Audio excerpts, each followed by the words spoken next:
right. Welcome back to another episode of Two Americans Watching Footy. Today we're going to watch our Liverpool boys host Bournemouth. And, of course, in true American fashion, it's... 3 minutes in. We're in the third minute. Just started the third minute. It's 10 o'clock in the morning on a Saturday.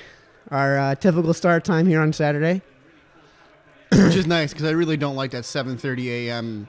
on a Saturday. Like, I don't mind getting up at 7:30 for work, but, like... Yeah, no, then it becomes work to watch a match. Yeah. And no thanks. Yeah, no thanks. So, to the United fans, we've been in your position, but GFY. For some reason, our cable is not carrying this game all that well. Yeah, it's been very shaky these first few minutes here. So let's just get this out of the way. Big news. They found Salah. Yeah, they found his body. He was the one that was found in the airplane, which is tragic news. It's just... There's no words that anyone can say to make anything feel better about anything. Yeah. It's just bad. So, on that note, toast to Salah.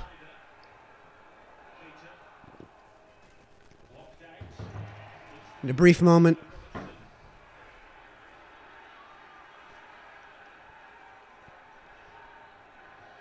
All right, and we're back to our game. I also want to point out that the search for the pilot's body, because at this point it's body. Yeah. Let's be frank. We kind of knew that. Like, when the plane crashes and you don't immediately find the survivors, there are no survivors. Yeah, you have about a day. You have about 24 hours. That search has been called off, and they're not going to find the body, and at this point it's going to be a body or a corpse. Right, but it's like they searched all this time for the famous person, the one who plays, football internationally, and as soon as that's found, fuck it. Yeah, well, and it's like maybe there is a GoFundMe page up right now to help the efforts for the pilot in case anyone wants to donate money. But I think that somebody should step up and be like a footballer should step up and say, hey, listen, here's a bunch of money because I make, $30 million a year. Yeah. And here's a $500,000 to keep the search going. Yeah. So that's tragic. Let's get back to the game at hand. Did you see the lineup today? It looks like they're going to go with the 4-2-3-1 from what I'm seeing on TV. The lineup card said 4-3-3. 4-3-3, okay. Yeah, and they didn't show the Bournemouth lineup because whoever the graphic person was screwed up, and it said Liverpool next to the keeper, and then it hasn't reshown. NBC Sports Network, you guys are killing it today. Yeah. Yeah. And so choppy ass coverage. Yeah, and so Baruch as the keeper. I know Jordan Ibe is playing. Yeah. Because they've said his name like 5 times, and he had a... Yeah, good stop from Alisson. Yeah. Allison. Yeah. But Allison, okay. No, he's English. He's not Brazilian. Yeah, so I see Robbo coming forward. I see Keita. So I'm assuming Keita is the left side of the midfield. Yeah. Wijnaldum's the center mid. And Milner on the right?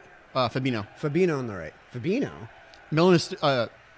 No, I'm saying because what I'm seeing is that Fabinho's been, playing pretty far left.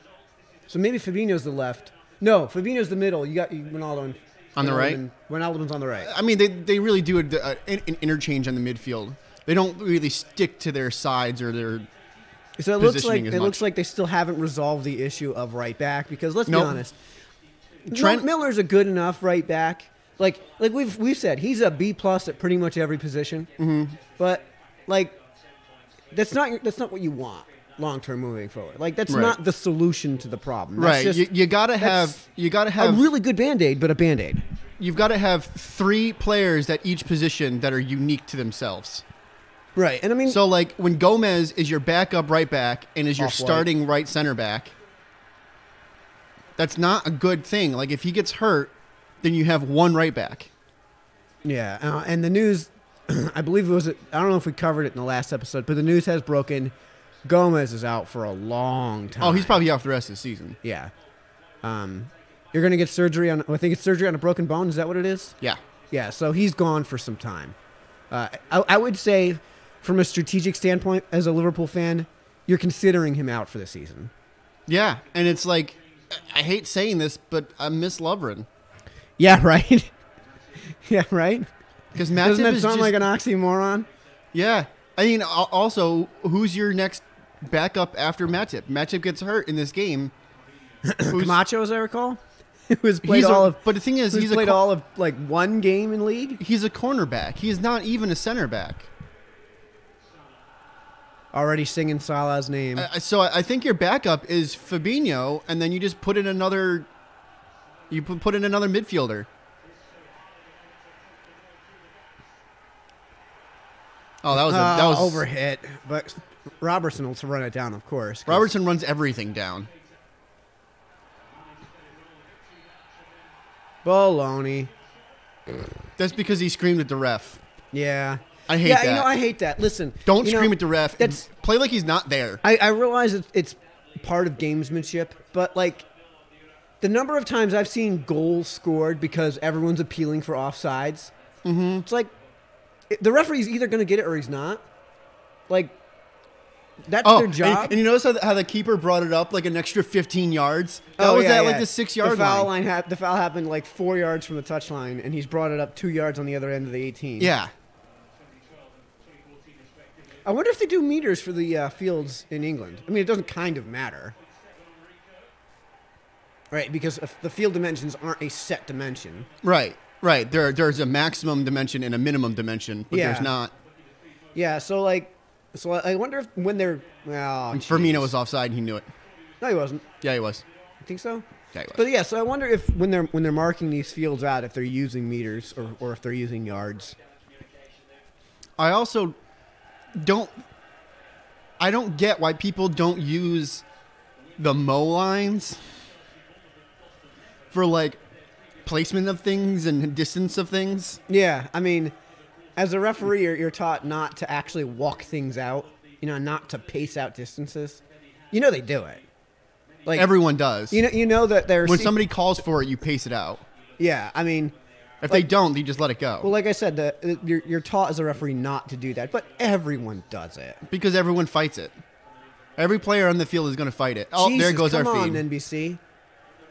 So, like, I really wish there was another channel that would cover this league. Fox Sports was fine with it. Yeah, I mean, the thing is, like, it's not that I necessarily... Here we go. Oh, just over the crossbar. It's not that I necessarily dislike NBC Sports Network because the guys that call the games that NBC has, I think, are the best guys calling the games. Yeah. And I think I'll go so far as to say they're the studio is the best studio in all of football. Okay. I like Robbie, and I like Rebecca Lowe. Rebecca Lowe may be the best at her job. Here in the United States, at least. I mean, we don't get to see what you guys have in England. Yeah, we don't get to see Sky Sports or BBC Sports. We don't get to see that stuff.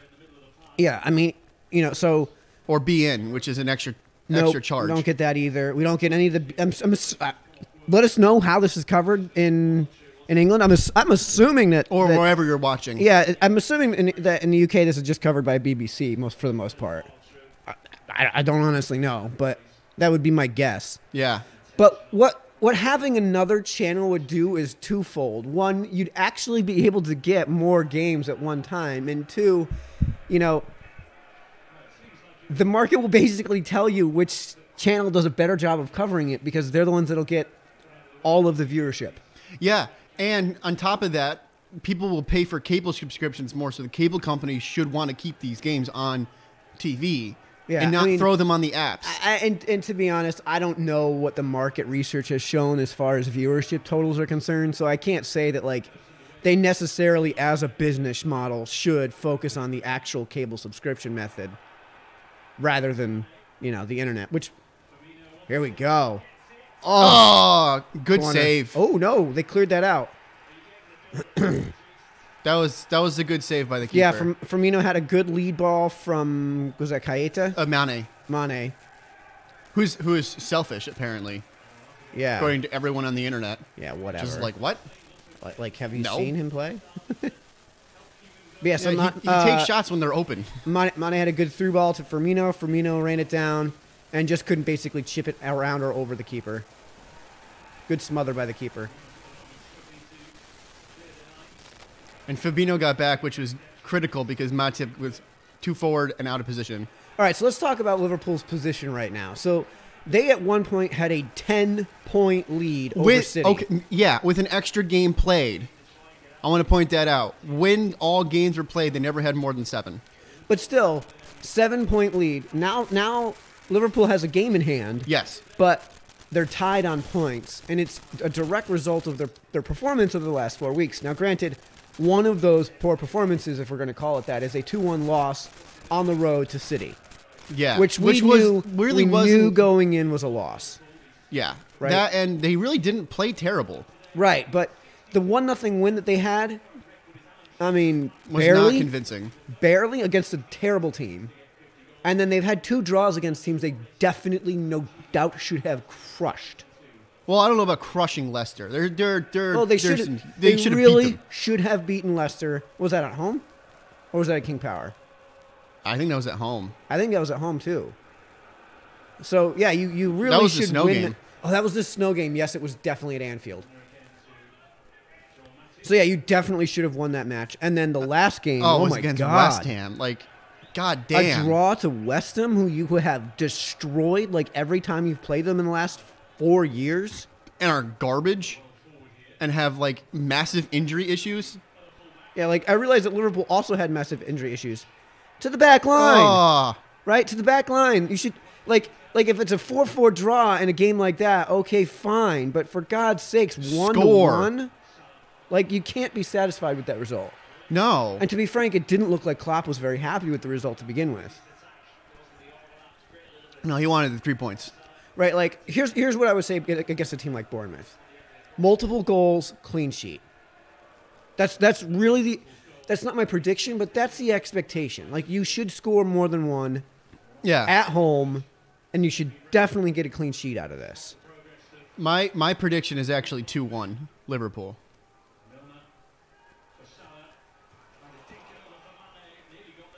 Almost, yeah. Mane or Salah almost got the shot cross from the forward corner of the 18 on the far side. Didn't quite get there. Yeah, too many bodies in the way. Yeah. That's going to happen. You're going to try it, 15 times, and it's going to get through 3 or 4. They are going, it looks like conventional 4-4-2 from Bournemouth. That's how Bournemouth traditionally plays. Yeah. And they play their 2 pretty high.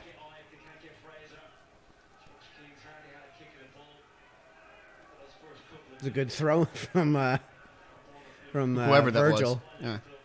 Yeah. Did you see the statistic about Virgil this year, though? What's that? Not a single player in the EPL has dribbled past him. Interesting. I mean, you and I have said that I would say he may well be the best defender in all of it. Now, granted, football. He hasn't played well again in the Champions League. And he was one of the reasons that we had, bad away losses.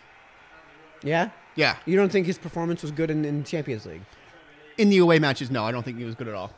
That was last season, right? This season. Oh, yeah, because we did have group play. Yeah. They were 3-0-3 and barely squeaked in. Now, I wonder if that's international travel. Like, maybe. I mean, they also had the hardest group. So yeah, maybe the true. fact that they were playing teams like, PSG and Napoli. Yeah. Yeah. I mean, it's tough to avoid having a group of death because of the way they didn't invent odd numbers, Yeah. Oh, that's a handball. That definitely looked like a handball from here. I don't know, man. It's tough to call something a handball when there's no way they could have avoided that. Yeah, pitch. tell that to James Milner last year. Yeah, right. That was one of the decisive games last season to determine their position. Yeah, and it was his arm was 2 or 3 inches away from his body, and they called it in an unnatural position.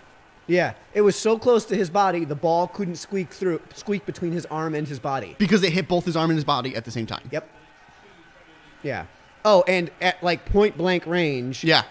After having turned around, all right, and at however hard those players can drill a ball.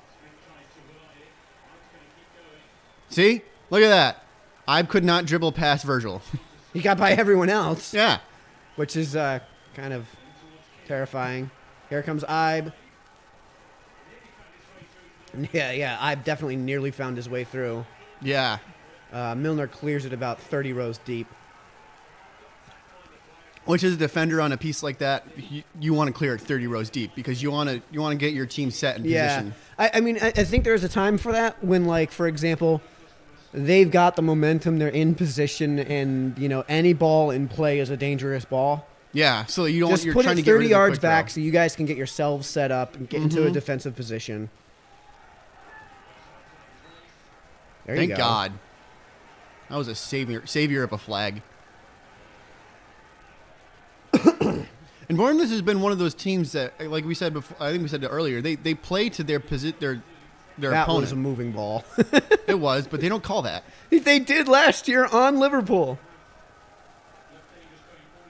But yeah, Bournemouth plays to their opponent, which is one of the reasons why I don't really like this matchup all that much. That was a ballsy move. Because headed a ball on the ground. Yeah, right. But okay, so you don't like Bournemouth in this matchup. I don't like playing them. They crushed Chelsea, a previously fourth place Chelsea.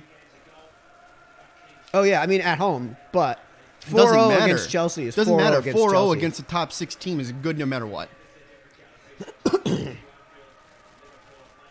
And then they lose 2-0 away at Cardiff. Like, it's an unpredictable team, and I don't. And that's the kind of team that Liverpool likes to lose to. Have you been watching any Bundesliga? No, they're never on when I want to watch TV. I mean, I've actually been playing a lot of PlayStation recently, to be honest. Oh God, yeah, I heard you got Dragon something or other, and you're chasing it. I got Spyro and I got Kingdom Hearts 3. You know, you can't catch the dragon. Ha ha ha ha. Thanks, addict. Randy. You addict. You know that's about heroin, right? It is about. The game is called Heroin Hero. Of course, it's about heroin. Come on, like. So you've been glued to your PS4, huh? Pretty much. Yeah. So in case you folks at home didn't know, Christopher got a PS4 for Christmas. It's been about a month and a half since Christmas, and he's been just apparently since you got those 4 games, you've been just injecting them straight into your veins. Oh, pretty much. Because I also have Crash Bandicoot and Spider-Man. Those are some interesting games for you of all people to select because we have never been really part of the Crash Bandicoot series. Oh, the Kingdom Hearts series. Well, I played the Kingdom Hearts series in college. It's just I never had a PlayStation because I played with my roommates. So is this? Wait a minute. So did I hear this right? Is this your first ever PlayStation system? Yes. Wow, how about that, folks? 2019, February 2019. Well, December 2018. Well, okay, December 2018, and Christopher Sonello finally gets his first PlayStation of any kind. And no, I don't have FIFA on it. FIFA? No FIFA? In fact, I don't even like FIFA. Really? No. I really liked it. I think the last one I played was 07, to be frank. But I really enjoyed it. I feel like in the new games with the new controls and the new graphics and everything that they should be more realistic with how they play the game. The game mechanics. The game mechanics, not the graphics. The game mechanics. The game mechanics should have stepped up with the graphics, and they haven't. Which is interesting because I feel like Madden is exactly the opposite. That is exactly the same. You know how many times I've seen a ball go through the chest of somebody? Like literally through them. Like a ghost. I don't know, man.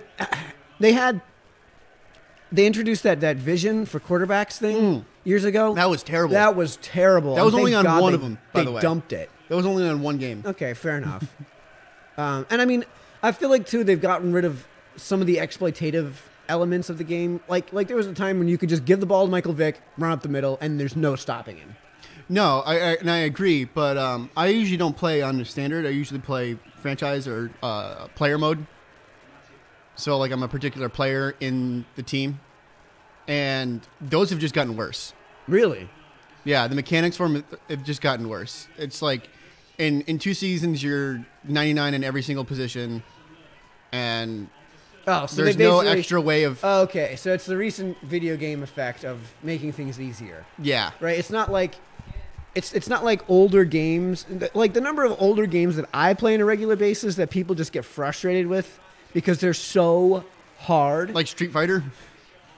Well, Street Fighter was really hard, dude. Dude, I play a lot of Dr. Mario. Yeah. Just take Dr. Mario versus the computer on the hardest setting. That's hard. I am like otherworldly at that game, and I mean that seriously. Like it's one of those things where you're good enough at a game that you're so good at a game. Milner won a corner, which he should be taking. Yeah, it's one of those things where I'm so good at that game, I shouldn't be proud to be that good. Yeah, you know? And it's still pretty evenly matched. I think I'm better than the computer, but it's still pretty evenly matched. Like the Dr. Mario hard mode on. I mean, I play the Super Nintendo version. Rather than the NES version. So I don't know if it's any different on an NES. And you also don't emulate, which is big. No, I emulate. You emulate on the Yeah, computer? because my SNES finally died. Otherwise, I would definitely be using the SNES. Not bothering with emulators. But yeah, there was a time when... Hey! From Money! Header from Money!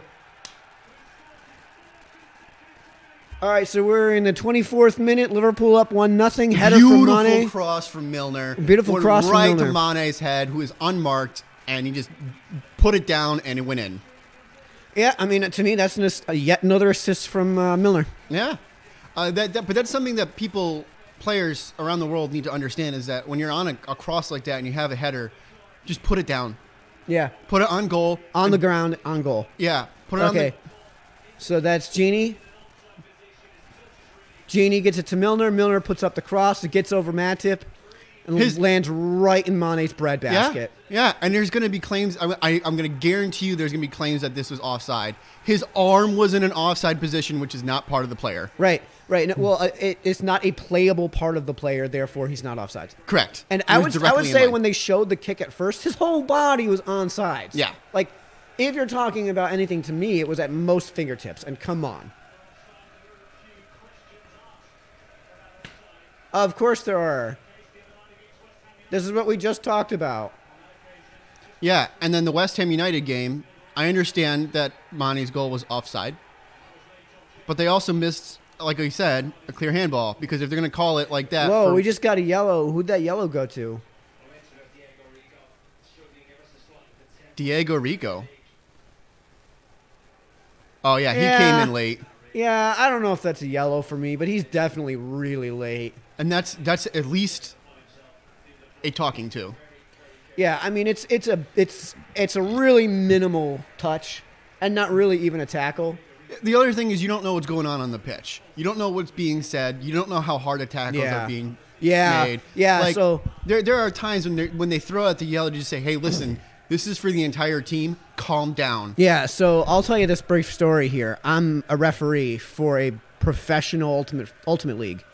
And this is a league that takes itself very seriously. So I know it sounds silly because it's ultimate, but like a lot of these guys are like Olympic caliber athletes. Like no joke. These are like professional athletes, like it or not. Yeah, and, they can outrun Tom Brady in a 40. No, like for example, Marquez Brownlee, I think would be, I think him versus like Antonio Brown in a receiving game is a close match. So long as you give Marquez Brownlee like a disc, like six weeks worth of training. That's all it would take just to get used to catching footballs rather than discs. Well, I was going to say if you put him in a competition of disc and football. Oh yeah, I mean, Antonio Brown's getting slaughtered with disc. Right, which is what I'm saying. Like you give Antonio Brown the football and you give Brownlee the disc, and you do the competition based on that. Right. I think it's comparable at that point. And Marquez Brownlee, I think, would win the air game. What the hell is that? Where was nobody there? So I'm a referee in those leagues, and there was a game that we had where a New York player went down, right? What happened was two players laid out for the same ball, right? And just sometimes that happens. And there was another defender right behind him that tripped over him as he went to the ground, right? And we as referees said, hey, it's incidental contact. Turnover. No foul. And one of the defensive players, when the other player was on the ground, who was then, we whistled for an injury because he was injured. Good punch out from Allison. So unfortunately going for a corner. The injured player's down.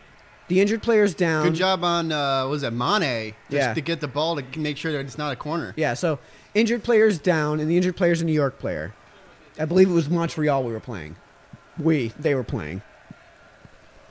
One of the Montreal defenders then came in and stood over the injured New York player, and we couldn't tell what was going on. It was just a fraction of a second.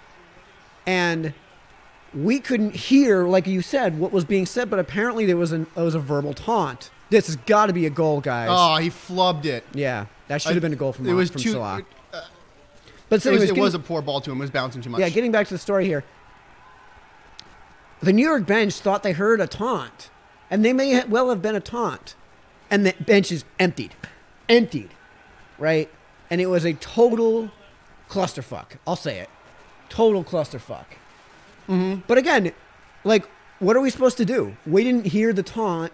So if we didn't hear the taunt, like, what are we supposed to do? It's not going to show up on replay. There's no microphones that close to the player. Like for instance, in American football, when you've got linemen who are face to face with each other, you know they're talking shit the whole time. You know they're jawing the whole time. The whole time.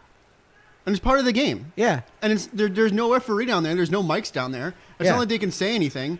And yes, taunting is a penalty in American football. But I mean, it has to be overt for the referees to have any hope of seeing it. Right. And it's usually when the play is over and the play is dead and the referee, you know, the players are floating around and the referees are in amongst the players. That's the only time that taunting ever happens. Yeah. So Christopher's been a soccer referee for I can't tell you how long. I've been an ultimate referee for I can't tell you how long. I usually do high school or middle school. Yeah. I've also been a soccer referee. So we kind of have a little bit of sympathy when it comes to the referees in some respects where they just can't get every tiny little incident. And we as fans definitely aren't even going to hear what even they can hear. So you're right. Maybe the yellow was given for chirping.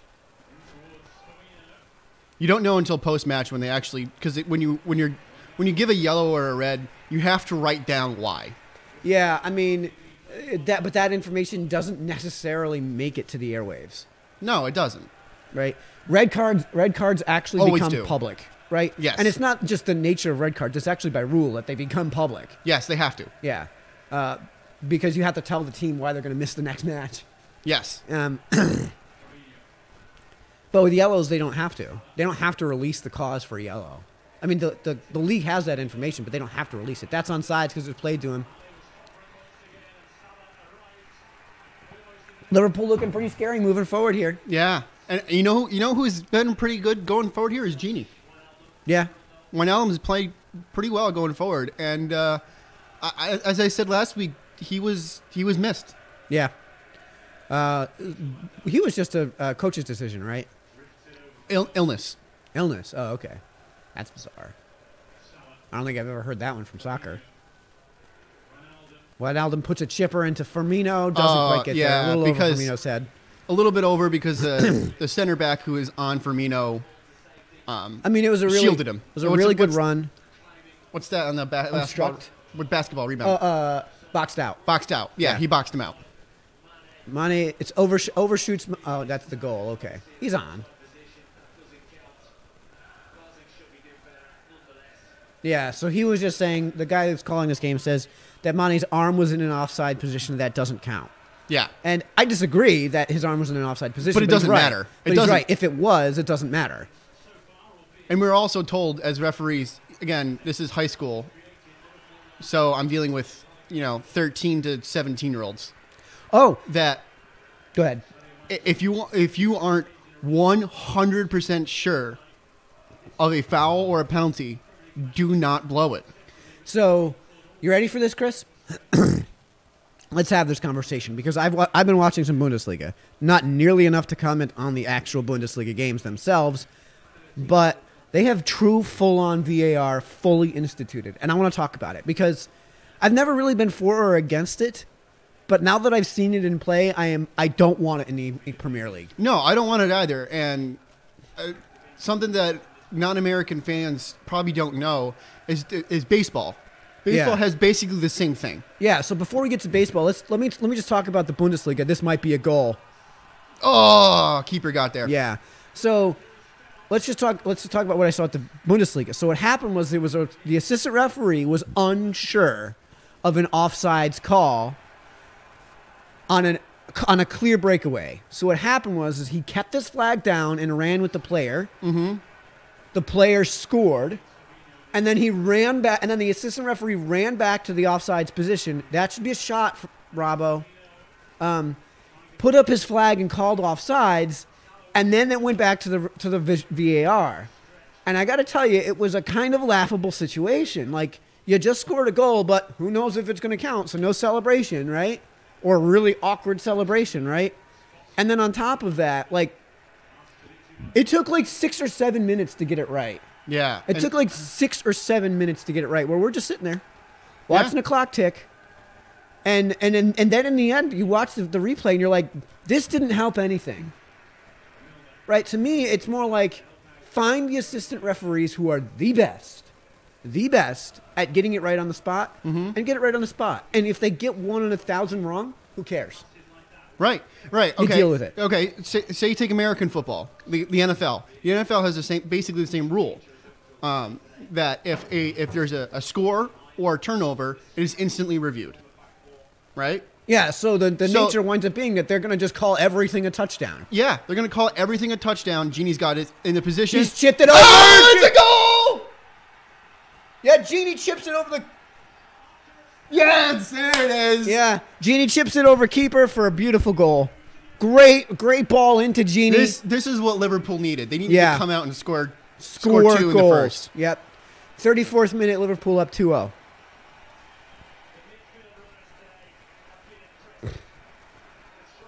Great defense, swerving Jordan Ibe. Beautiful feed in from Robbo. And then Wijnaldum sets it up to his feet.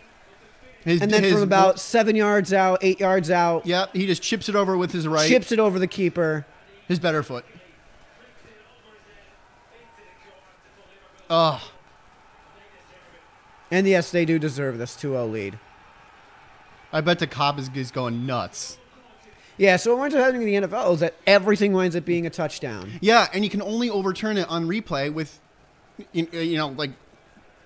with clear overturn. If it's kind of maybe, then the call stands on the ground, on the field. Which is ridiculous because, in all likelihood, the referees have a better position to make that call than the cameras. Yeah, and there's cameras everywhere. Because of the way the NFL referees are taught to position themselves, they're generally speaking going to be in better position than the cameras. And it's like you don't rely on that crap. And by the way, here's the main objection to it. It kills the game. It does. It kills the game, and it's one of the major causes for the NFL losing viewership. Yeah, it's actually a bigger reason for it. I mean, the reason is CTE. Yeah. The reason is head trauma. I was going to say it's a bigger reason than the kneeling. Oh, yeah, it absolutely is. But the biggest reason is the CTE and the fact that kids in youth leagues are being pulled. Are not playing it. Yeah, so there's not as much interest in the youth players, and the parents don't care about it anymore. Dangerous ball moving forward here. Looks like they got it cleaned up. Yeah, for now. For now, at least. So the single best predictor for long-term viewership for a sport is youth participation. Yes. And youth participation in football, in American football, has plummeted. Not just fallen, right? It was on a rise. It was on a good steady rise. Like not anything too awful crazy. And then CTE comes around and it just falls off a cliff. Yep. And people aren't even playing flag football because that still can cause injury issues. Yeah, I mean, flag football just isn't football, right? So when you get your kids into football, you're getting your kids into football, not flag football. You know, like at that rate, get your kids into soccer. Yeah, seriously, it's a more exciting game to me anyway. It's over quicker, it's cheaper. There's no. I mean, the real reason that most moms get their kids into soccer more than anything else. It was the reason that our mother got us into soccer. Our mothers got us into soccer. She got sick and tired of dealing with us on a spazoids on a Saturday morning and said, you know what, you're going to go run for 45 minutes. That and she was talking with, she wanted to, at one point wanted to sign us up for baseball and was talking with baseball moms. And she told me that she didn't want to put us into baseball because when they have a drop of rain, they don't play. Yeah. Oh, yeah. And we played through everything. I remember playing in ankle-deep snow. Everything. I mean, I remember playing in shin-deep water, dude. That field over Carlson's Grove. Oh, yeah, which did not drain. Like, it was a great field, but it's in a horseshoe of a river, right? So the river wraps around the field.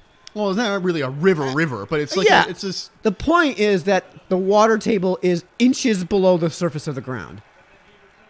So the moment you get any rain, the place is a lake. Oh, there's another yellow coming out. I think it's going to be for Robbo. No, for the foul on Keita. Right. Oh, all right. At the edge of the box. A little bit of a tussle there, so it's kind of tough to see who. Yeah. You also don't know what's said or how intentional it was. Like that's not a foul. It's not a foul because he got like all ball, and then the player tripped over his foot. And then he comes back on Keita and just takes him out. Yeah, okay. So I see why the yellow. So that's a retaliation yellow. Yes. Like you fouled in retaliation, you get a yellow. Yep. No retaliations. And you intentionally fouled. Yeah. I mean, there's a difference between an intentional foul that's just an intentional foul. Because that wasn't really that big a foul. No. It's the attitude of retaliation that they want to get out of the game. Which would have been prominent in the 80s. Yeah. I mean, I watched some of those matches back in the 80s. They didn't call anything. No, they didn't. And those players were dickheads. Yeah. And they got hurt all the time. Yeah. I mean, you remember that keeper from, was it the Germany-France game or whatever back in the 80s? It was a semifinal match or whatever, and the keeper almost died because they split his fucking skull open and it wasn't, they didn't call anything. Yeah. Like it was, by today's standards, in it, like not only a red card offense, but that's something where, that was a foul. Not yellow, where the EPL, if they had seen a foul like that, would probably have said you get a five game suspension. Yeah. Right, like the dude, like the keeper had the ball in his hand, and the dude came in out of nowhere to ninja kick him in the fucking face. And split his skull open. Yeah, I'm sorry, but I'm kind of happy that we have gone away from that. Yeah, well, I mean, it's gross. It's not like gross and they're like, I'm offended since. It's just like, oh God, who wants to see that? Ugh, stick to my stomach gross. Yeah, like a basketball ankle or knee or Kevin Ware injury. Oh, exactly. Like the Kevin Ware injury was one of those ones where it was like the moment they showed it, it was like, oh, please don't replay this. Oh, they're going to replay this. Oh. Yeah. Do you remember when Alex Smith got hurt this past year? Yeah. Yeah, they didn't show a replay. Because it was disgusting. Yeah. It was disgusting. They showed one replay and then went immediately to commercial. I mean, the two worst injuries I've ever seen were, of course, in hockey. Oh, well, the Clint, I forget what his name was. Malachuk. The skate to the throat? Yep. Yeah, there was 2 times. He barely survived. There are 2 times that I've seen, and it was in a Buffalo Sabres game in the early 90s. There was a player who the puck was moved down towards the goal, and one of his own players basically just tripped, and his skate went up in the air and caught the keeper in the throat, and it penetrated all the way to his the artery, not the carotid, the carotid artery, and it just exploded blood onto the ice. Which, by the way, is the reason that they have, if you look at a modern day hockey mask, they have a throat thing protector that dangles off the bottom. Yeah, for the it's throat. like a flexible. Yeah. And it's actually not because of that incident. It was because of the one in the keeper from Colorado, like in 2006, when that happened again. And then they were like, in the finals. No, it was just a regular game. Oh, okay. Because I think the Avalanche went to the finals that year. But yeah, that was even in the early 90s. Even in the early 90s, just a few years removed from Joe Theismann, and the 30 replays we got from that. Yeah. The guys calling that hockey game were like, please take the cameras off this player. We are watching someone die. This is not cool. Yeah. There's a point where the injuries are too much. And in a game like this... in that case, that player really did almost die. Yeah. Yeah, thank God there was an army medic. Right, yeah, who had dealt with that type of injury before. Yes. And cover your ears because this is about to get gross. The way they fixed it is he opened up his throat, stuck his finger in there, and held on to the carotid artery until they got to the hospital. And, of course, because there's no blood going to his brain, he just passes out. Right? But at least he wasn't losing literally all of his blood. Yeah. Right? So, and again, yeah, barely, and I do mean barely survived that incident. So that, to me, was the grossest thing I've ever seen. And I don't want that in the game. Cause you don't want that in the game. First off, I don't want players getting hurt. I want the best players You don't possible. want players dying on the pitch. Well, I'm saying that's the next step. Yeah, right? Like, but if you're, my line is I don't want good players getting hurt for stupid fouls. Yeah, yeah, for shit that like could easily be avoided. Exactly. So I want to see this game, this sport, played at the highest level every single week. And I don't want to see some stupid injury because somebody went in, cleats up, and took out a knee and tore an ACL. Like, that's just... Yeah. Yeah, I mean, I do like the notion of if you're going to come in late with the cleats up, it's a straight red, fine. And cleats up, or spikes up, should be up. Yeah. Not it's on the ground and they're out. Yeah. Because how the hell are you supposed to slide with your cleats or your spikes in the grass? How are you supposed to slide? Yeah. This is not spikes up. Right, and even straight on the ground like this spike, that's not necessarily spikes up either. If it's just like you've already gone to ground and your cleats happen to come up, right? So in MMA, the best kick that you can get is actually a downward motion where you're extending forward, right? Because if put your leg just on the ground. Actually, they need to see this. So put your leg up here, right? So the best type of kick is not actually one that's like this, but one that's like this, because that's where I'm going to get the power, and that's where his bone isn't going to be able to resist that, and that's where his bone is going to break. Yes. So, of course it's allowed in MMA, because that's the whole point. Mm-hmm. But that's why you don't want to come in studs up. Right, and it's not because of ankle injuries. It's not because of feet injuries. There's an inconsistency in the way that they call. Oh, this could be a goal. Oh. Woo! Dangerous cross from Robbo. Oh my God! What a save! What was that, Baruch? Baruch. Whatever. That was a save of the year so far. Look at. So Salah puts a great cross all the way over to Robbo. Robbo puts a dangerous ball in, cleared out halfway, and then from the 18, Salah drills one in. And in the corner. Yeah, drills one in the upper corner. And the keeper bends backwards to get it. Keeper bends backwards and aerobatically punches it over the top. That was Corner in from Milner.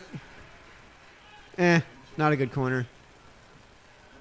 He'll get a second try. Yeah, he gets another chance. Yeah. And with James Milner, you're not going to get two in a row that are bad. 2 minutes. 2 minutes of added time. We're just starting the 46th minute. The 2 minutes probably because of the yellows.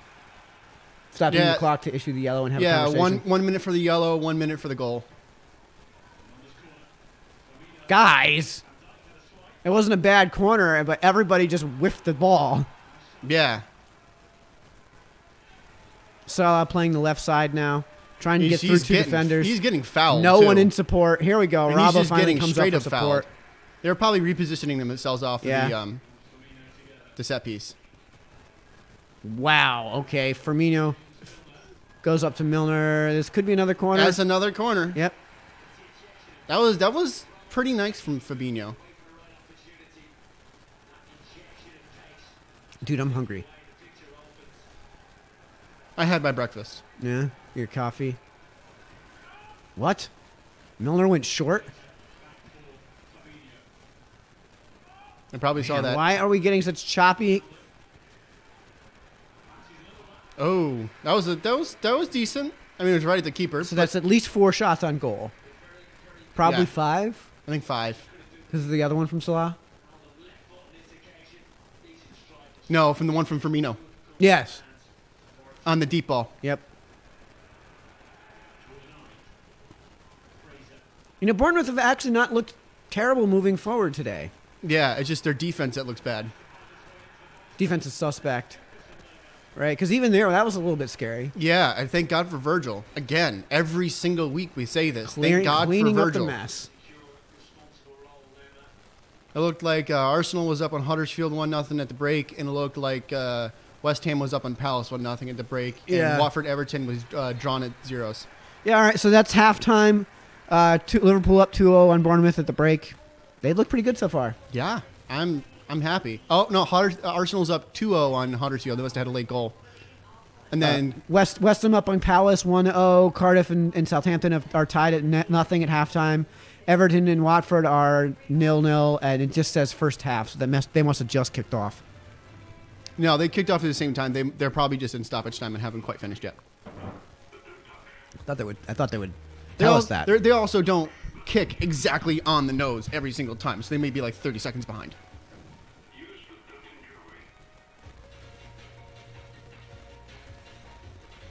So if this result stands, they're 3 points clear.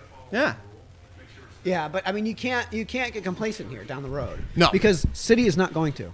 City is not going to get complacent. No, they have Chelsea tomorrow, which is going to be an interesting matchup because anything other than a City win is a huge win for Liverpool. Yeah.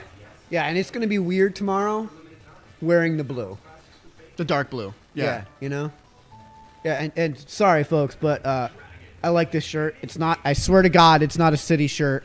It's a road race shirt. It's a New Milford road race shirt. Yeah, it's really comfortable, you know. And sometimes laundry doesn't always line up nicely. Yeah, well, I mean. I just did this 2 days ago, so. I have my away jersey ready to go. It's just, didn't feel like wearing it. This is what I was wearing before the match started.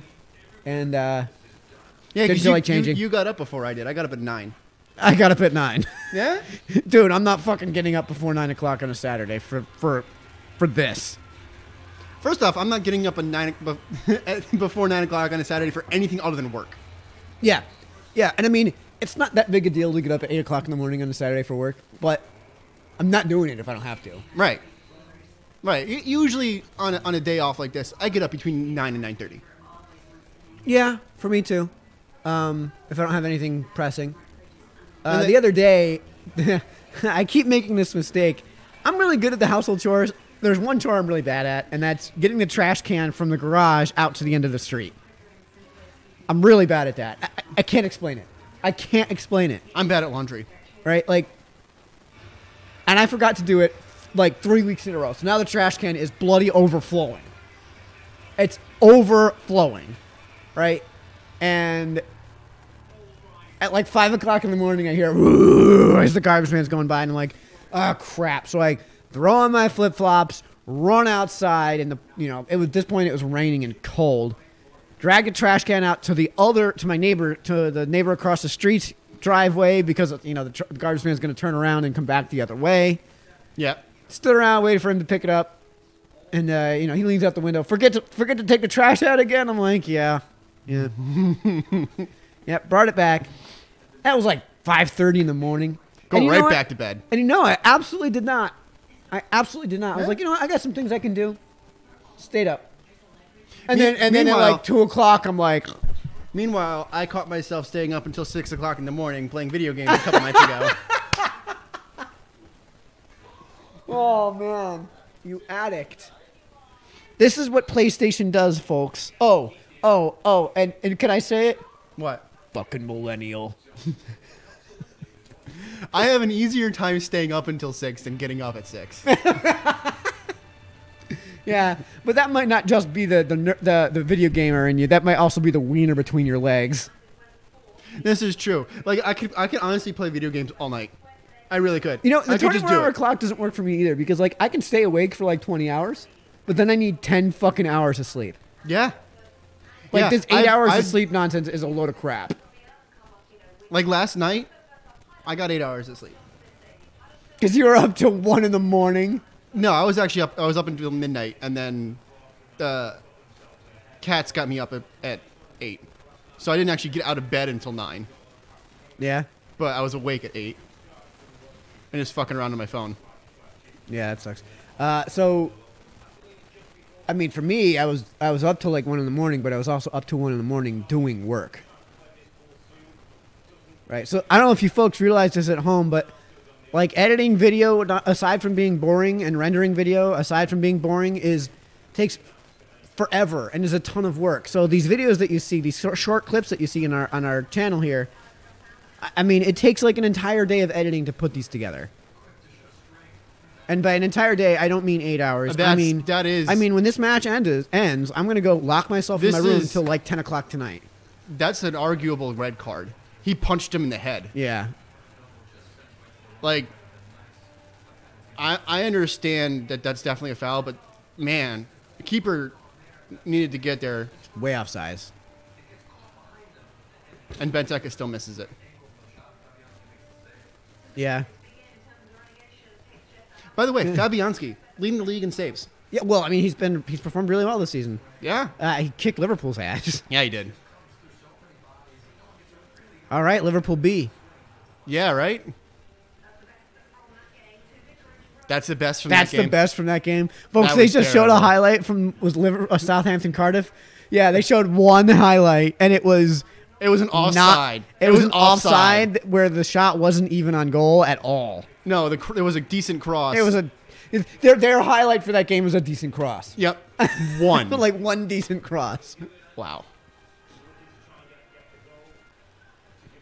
That's a pathetic game. Wow, great save from Watford. Watford's got a good team. Yeah, man. So does Everton. Yeah, well, in that game, it's pretty easy to root for Watford. Oh, yeah. Yeah. There's no saving grace for Everton anymore. It would be really cool if Watford got themselves into Europe this year. It would be. Yeah, I don't think they're going to. It would be, because that would also mean that somebody would have to either win the Champions League, win Europa League, or one of the top 6 would have to fall out. And more likely, one of the top 6 would have to fall out. Yeah, I'll be okay with that. Yeah. Especially since the team that's most likely to do it would be either Chelsea, Arsenal, or United. Yeah. So. Yeah, most likely Arsenal. Yeah. Because they're in 6th. Yep. And they have not looked good of late. Their back 4 is terrible. Yeah, they need some serious backline help. Like you thought Liverpool was struggling with their defense, but yeah, man, Arsenal's defense is just bad. Yeah, Liverpool is really not struggling with their defense. No, I mean now because of the injuries. Yeah, they still have the least goals conceded. Shh, it's by a fair amount, Mike. I don't want to hear it. I don't want to hear it. He says as Bournemouth immediately scores 4. With 2 assists from Nathaniel Klein and 2 goals from Jordan Ibe.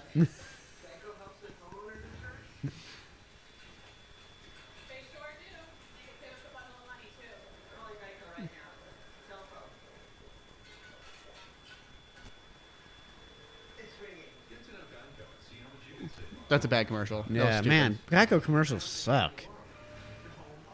There was a time, and it was a long time ago, when Geico commercials actually were kind of funny. Yeah, and you know what? They have a brilliant... The guy that's reading the newspaper and got his coffee in his hand and needs to check the time. And just spill. And dumps the coffee all over him. Yeah. But, like, they have a brilliant marketing scheme right now in the voting for the classic commercials, because not only are they not spending any money... Yeah. Because that they're costs just you nothing. rebooting old... They cost you, like, a couple cents in graphics for, hey, website now. Yeah. Hey, it's like a clip show. Yeah, you're drawing viewers and clicks to your website. Yep. And people are more interested. You're getting more viewership on it, and people are talking about it more. So yeah. It's called an active. Do you remember that from marketing? Active. No, I got a C+ in my 1 marketing class. Oh, I took 4 marketing classes and got nothing but A's. See, I took and yet my GPA in major was somehow 2.0003. See, mine was the opposite. That was my GPA outside of major. Interesting. And I graduated with a 2.7. I graduated with a 2.7? No. Maybe it was a 2.3. My GPA in college was bad. But that doesn't mean I didn't learn the material. It means that I didn't do the homework. Yeah. Just like in high school with U.S. history, 35% of the grade was homework, and I got a 63 in the class. Yeah, the first class I ever failed in college. Which means I did 0 homework and had a 98 grade point average. The first class I failed in college was MIS. MIS 311. And no, that's just a bad angle. He's not offsides at all. No, he's not. The camera angle is not perfectly aligned with them. No. So the first class I failed was MIS. The reason I failed it, passing grade was a 60. Homework was 40% of the grade. Mm-hmm. I got a 59.5, and the teacher refused to round up. Yeah, because you didn't do any homework. What does that tell you about my test grade, though? That you had a 99. Yeah, I'm damn near perfect on my test grades. So I failed the class. Does that mean I didn't learn the material? No. No. Paul Pogba? He said Pogba. Pogba? Yeah, big surprise. Fulham let up 3 goals again. The speed as he's getting tracked down by that right back. Yeah, right? Whoever Fulham's right back is. Yeah. Who's been so good this year at letting tons and tons of goals through. You know what? I think the right back is Adoy, and I think I remember hearing that and thinking, Adoy. Oh, man. Childish. God, it's kind of like you and I got to the age of about 9 and just stopped. Pretty much. I mean, we play a ton of video games. You still eat cereal for dinner once in a while. Sometimes it's ice cream. Sometimes it's both.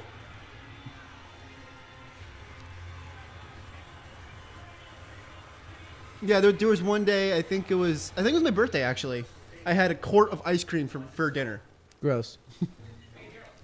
Gross. And 3 hours of diarrhea for dessert. No, I had lactate. Lactate ice cream doesn't do anything to me. Gets me a little bubbly if I have the whole quart, but that's about it. Bubbly? Bubbly. Yeah, I get a little bubble guts. Yo, you know what a bubble goose is, right? No. A bubble goose? Oh, like those big poofy like North Face jackets? Oh, yeah. You put a bullet in your bubble goose. Yeah. The one that Caitlin has? Yeah. That goes down to her knees and makes her look like the Michelin Man? I don't get that. Like, but it's comfortable and warm. There's a girl I know. Her name is Alexa, and she has the same thing. It's one of these big bubble gooses that goes from like they're so popular to their ankles, right? Like, I don't get it. I don't get it, man. I also we were also taught as we were growing up that it's that is actually more warm to layer than to have one big coat. Yep. See? Layer. I'm laying a layer. Layer. I'm warm. I'm comfortable. Yeah. And it's not also warm down because here. I turned the heat up to like 75 and we've got a fire going in the fireplace. Well, you also, Georgia. Yeah, I'm a Georgia boy. Yeah, 4-year hiatus from Connecticut. I don't know. I can't be blamed. I mean, dude, I think you in the same position, if you had spent 4 years of your life in the land of eternal summer, you would come back and be like, I can't get used to this. But you were also the same dude that wore shorts year-round in high school. Proves my point. I did not do that. Yeah, I don't care. That means that you were less comfortable with winter than I was in high school. Yeah. And then I moved to Georgia for 4 years. I think it's just you. No. I don't think it is. Well, ask our cousin. She lived in Georgia for even longer. Dude, she'll tell you the same damn thing. She will tell you the exact same thing, that, like, you don't get used to this shit after you've lived down there for that long. Well, at least we're not in Chicago. Oh, yeah, where they're experiencing global warming. Yeah. I'm kidding, of course. By the way, I'll say it. That Trump tweet was hilarious. It was a troll, and nobody got it. Everybody fell for it. Right? It was an obvious joke. Right? Yeah. And everybody fell for it. That's not how climate change works. It's not how no, of course it isn't. That's the point of the joke, you idiot. I think that he should just, for the sake of everyone, just lay off Twitter for a month. I disagree. For a month. In a dream world, he would continue doing those type of tweets forever because those tweets are hilarious trolls that, for some reason, the mainstream media in the United States loves to fall for. But you're right. I mean, like, anytime he mentions the Mueller case, it's like, shut up. If they're blatant trolls and blatant jokes, I don't. Yeah, especially ones that are like clearly targeting the mainstream media. Yeah, but there are other tweets that he has out there, which, by the way, every hour on the hour. Yeah, right. Starting at 4 a.m. because for some reason he doesn't fucking sleep. I don't know how he does it. Yeah, right. How does he have tweets so early and so late? Yeah. His tweets start at 4 in the morning and end at like midnight. Maybe we should just start playing golf more because he does it every weekend. So. Yeah, I mean, I don't know.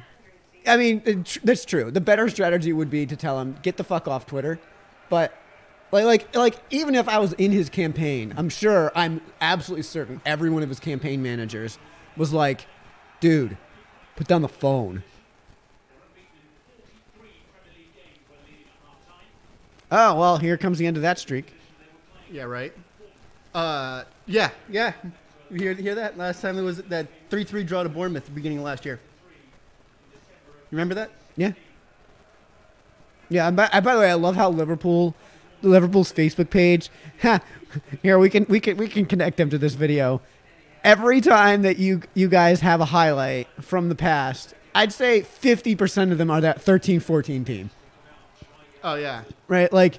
Well, there's so many highlights from that season. Yeah, because it was the most rock and roll football ever. It was we scored overall 100 goals in that season and let up 50.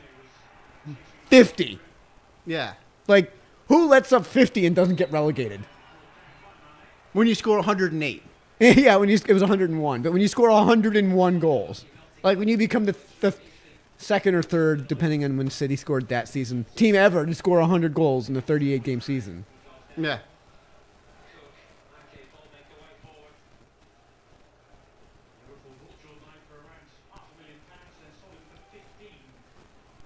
Oh, man, that coffee's starting to do some work right now. Getting the bubblies. Oh, yeah. By the way, we should tell viewers at home, yes, we did kick off in the 47th minute.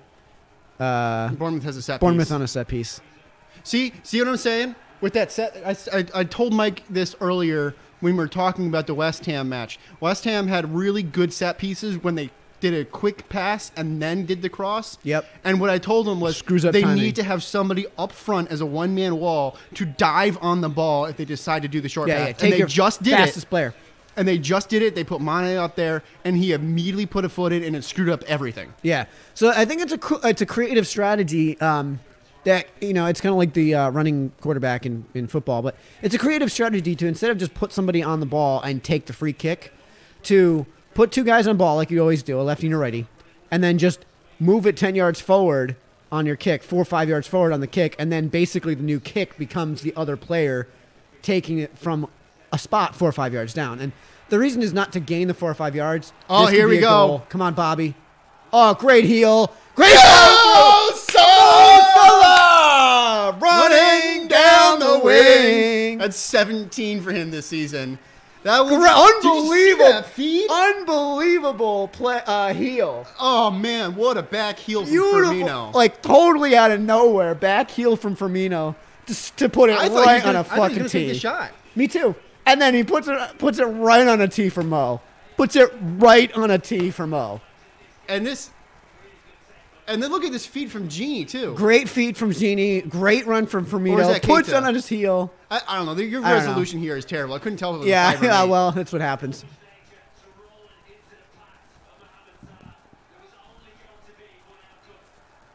Mane. Oh, it's Keita. It was Naby Keita. Look at that. Great look at that outside chip. Puts it right on a tee for him. And, of course, now everybody's cheering his name. And they put it right on Salah's left, buried in the bottom corner. Perfect. Yeah, put it right in the corner. Right where you want it. No hesitation.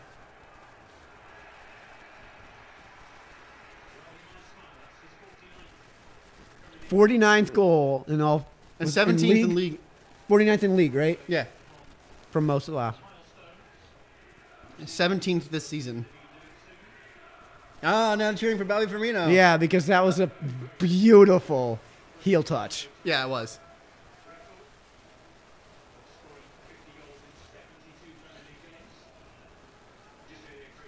They bring it up 10 yards on that throw. I love it. Oh my God. You can tell by the Mo lines. Yeah, Jesus, he's still moving it forward. That's what I'm saying. Like, you should, if you're a referee and and you're seeing that it's between this mow line and this mow line, just make it sure it's in between those two. Yeah, right. Because you know for a fact that like these groundskeepers that take care of these pitches Are anal. And like if you're the guy on the mower mowing that line, the boss man, if he sees a blade of grass worth of imperfection, you're fired. Yeah.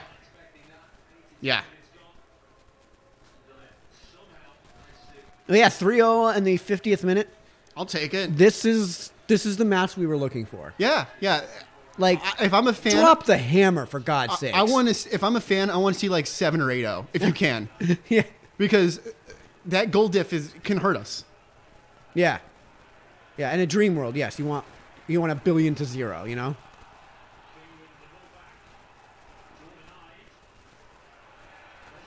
Nice punch Great away by punch Alisson. out by Alisson.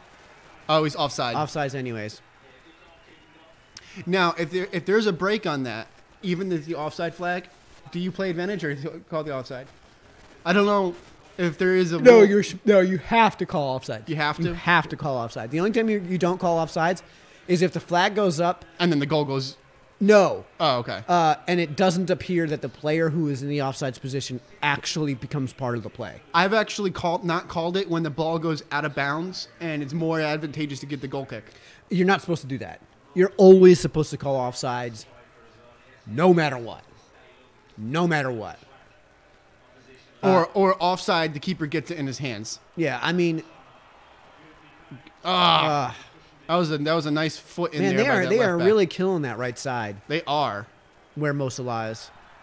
The one season wonder who's leading the league in goals. Yeah, right? I never understood that. People are still calling him a one season wonder. How on earth are you said it beautifully. How on earth are you a one season wonder when you're leading the league in goals for 2 straight seasons? Yeah. And not only did he lead the league in goals last year, he broke a record. Yeah, like of course he's not going to score 36 fucking goals this season. No one has, no one will. No.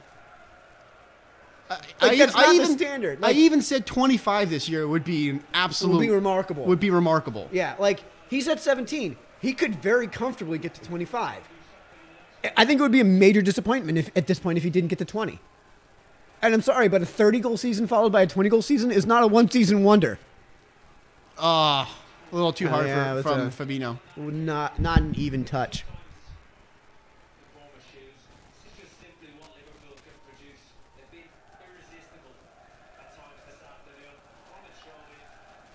From a throw-in. Pat. The ruin. I know, we're making fun of their accent. Hold on. It's inappropriate. It's the wife. From the wife. Skip.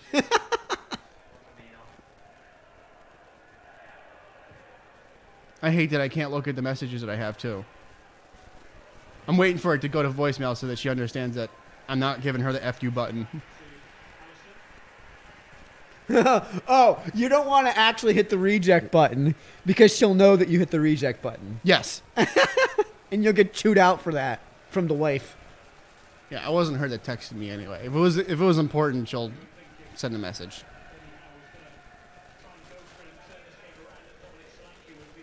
Well, I mean, it's kind of like what I told my guys at work when I went on vacation. Like, if the building's burning down, don't call me. Call the fire department. Call the fire department. Great feed from Firmino. Oh, Monty, stay on your feet. Oh, I couldn't quite stay on his feet. You could see that he was trying to turn himself around. Yeah, and just couldn't quite turn on a dime and slipped. Salah on the left. Oh. Where's the runner? Fabinho was the runner there. It's a 4-3-3, Chris. I know, but he was a little early on that run. Yeah. I mean, I think he just misread the cross from the feed from Salah. Yeah, he did. And the Salah had a little extra curl to go in the wrong way. It's okay. It's still 3-0.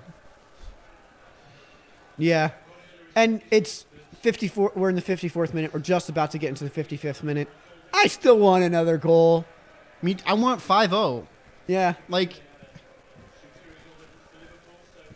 Yeah, exactly. Superior goal difference. And I'm sorry, but in this season, goal difference could be the difference. The difference, yeah.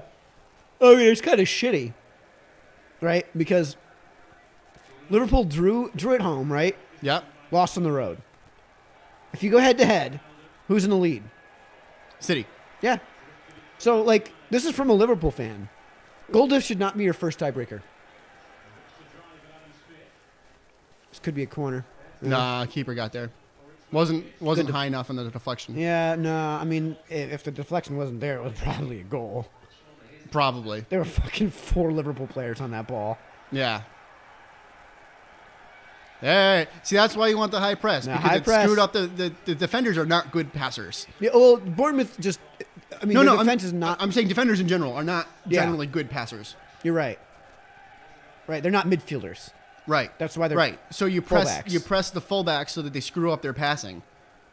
By the way, I think I read somewhere that Virgil van Dijk has the most completed passes of anyone in league. I think so. And we all pull together as a team. When we don't walk alone. That was have a cigar, Chris. I know. I've always had the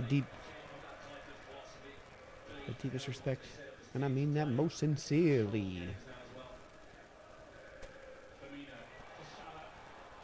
Swarmed up by Salah. Genie take the shot. Header in. Oh, just wide. Oh, just wide. Just wide. Genie chips in a. So Genie gets the ball from Salah here, just inside the 18. Could take the shot himself. Instead, ships over. Keita was offside, so it was a good thing he didn't Mane. get it. Gets over Keita, who's probably in an offside position. Mane gets it down, goes cross goal, and just can't quite get it in the net. Yeah, that's okay. You're missing it by inches when you're up. It's okay. Yeah, and he's going cross goal. He's not going short side. He's going far side. Yeah, I think he should have gone short side. Yeah, and just get it underneath the keeper's arm. But hindsight is 20/20. Yep. My name is. I'm not a superhero called Captain Hindsight. His hindsight's 20/20.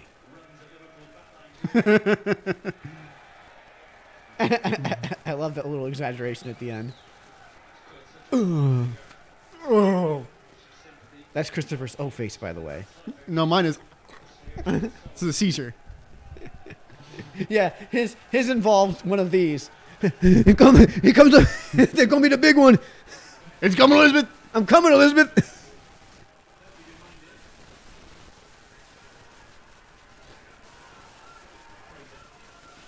I don't know. Sophia used to like the Shut rabbit. And I gotta tell you, like... Shut up. I don't want to hear this. No, I'm just saying you break a sweat and you start breathing heavy and you're like... start having palpitations. I might be breathing heavy here. Oh, God. Thank God.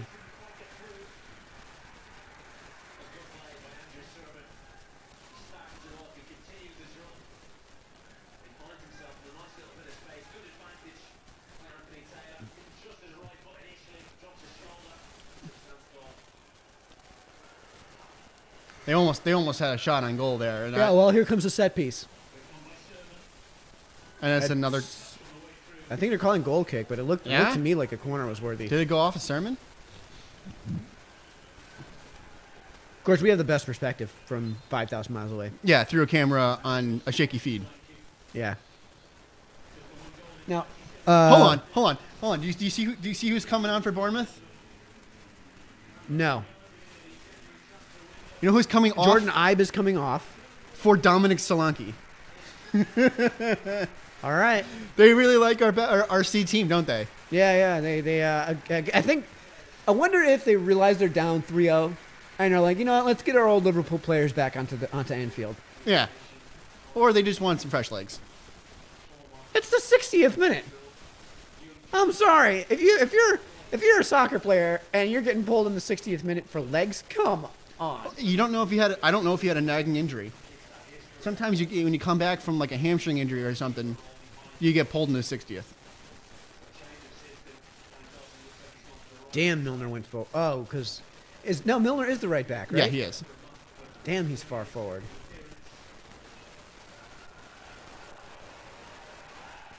Obstruction. That's a foul. Yep. From Nathan Ake. Yep. That was some nice little triangle there between Yeah. Genie, Salah, and Firmino. Yeah.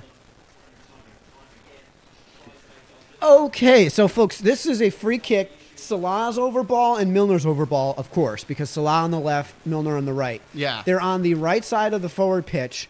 They're right at the near corner of the 18 for us. I'd say about 4 or 5 yards directly towards camera, center field. Oh, directly give this to towards Salah, camera. near corner. 2-man wall. Curl into the near corner, Salah. Left foot Left shot? Foot, yeah, left foot shot from Salah, put it in the near corner. All right. Huh? No, Milner on the... Oh, they take... so Salah jumped over ball. Milner went short to Salah on the left, to the left. Yeah, and then the defender got there. I don't know if I like that corner. spot. I don't know if I like that. Well, Milner's taking all the corners. Of course he is. It's Milner. Like if Steven Gerrard was on the pitch today, 40-year-old Steven Gerrard was on the pitch today. Well, yeah, because and James Milner wasn't. Who's taking all of your corners? Gerrard. Yeah. Even if Milner's on the field. Yeah. Of course, with you and me, we could say that 30 years from now when he's 70. Well, yeah, because when you're talking about taking set pieces like that, you don't have to be young to make a good set piece. You could be 50 and still put a good cross in. It doesn't take wind. Yeah, but if you're Steven Gerrard, man, just have a pulse. Have a pulse. I know where your pulse is. The blood seems to have flown to somewhere else. I think that's for excessive Repeated? fouls. Repeated. And I think that this is a little bit of acting here by Fraser. Of course it is. Because, right? Oh, come on. Yeah.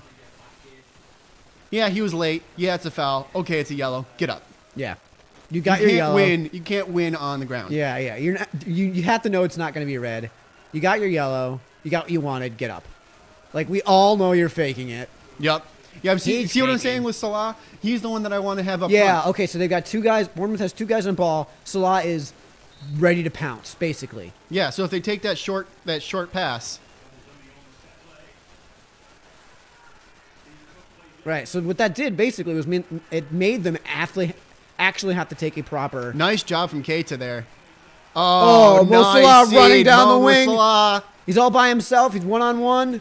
He's gotten it to his left foot. He's went with the pass. The cross got taken away from him. Yeah. He was looking for either Firmino or Mane. I don't know. I'm thinking if you've got it teed up on your left foot and you're Mo Salah. Oh, beautiful defending there from Matip. Yeah, kind of lucky, but... Yeah.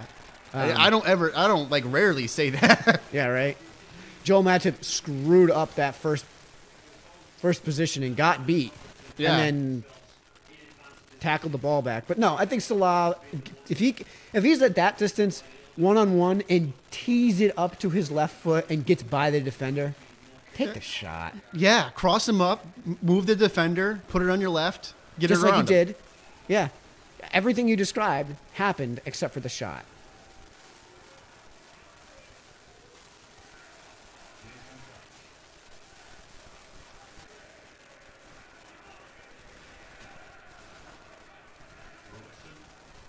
Nice turn by Robbo. Nice turn by Robbo, yeah.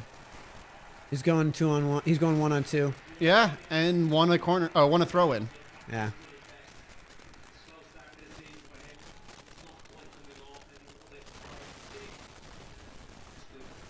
I guess it's time to read some out of town scores. Watford and Everton still drawn at 0. United, of course, beat Fulham 3-0. Arsenal is up 2-0 on Huddersfield. West Ham up 1-0 on Palace. I don't think there has been any second half scoring. And that beautiful game in Southampton is still drawn at 0s. If I'm going to pick a scoreline, that's going to be 0s. That looks like an awful game. Oh, yeah. I'm happy that we're not. And that is not like coming from Americans saying, we need to score to be 70-40. No, we don't need goals, but we need some sort of good play. And then, like, the highlight of the match is, like, an okay cross. Come on.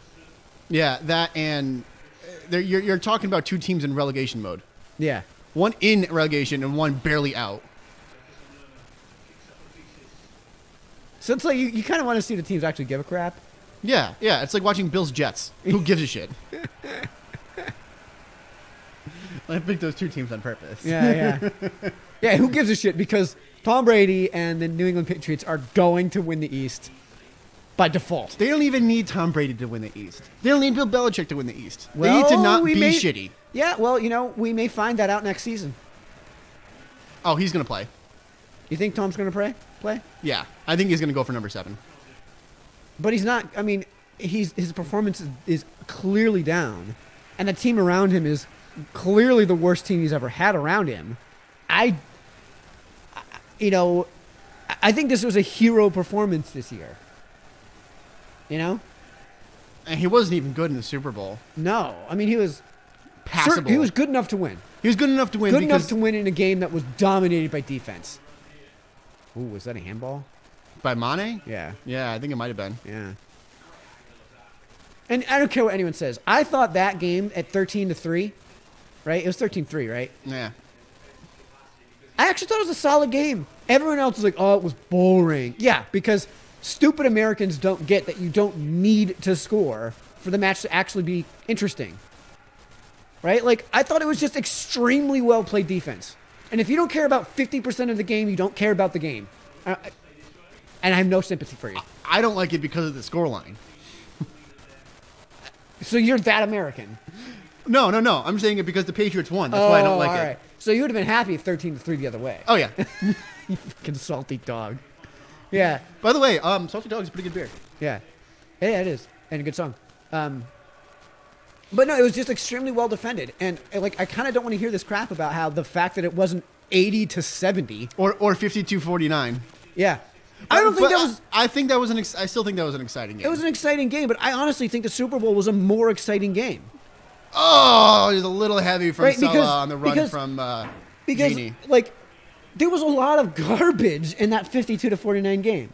There was a lot of shit play. There wasn't a whole lot of shit play in the Super Bowl. It was just really, really good defense. That's what I saw anyways. I see it as more, there wasn't flashy plays. It was the fundamental good defense. Even in that 52-49 game with the Rams Chiefs, that was, and where they were, 4 defensive scores? 5? Yeah. And I mean, some of that. So there was good defense that was being played. It's just everything was flashy. Yeah. Well, I mean, in that game, I would say the difference is that, like, there was some excrement in that game. Hold on. I think there's an injury. I want to see who that was. But there was some excrement in that 52-49 game. I don't think there was excrement in the Super Bowl. Right? Like was there one play where it was like, yo, that interception was just breadbasket stupid? Ooh, that could be a card.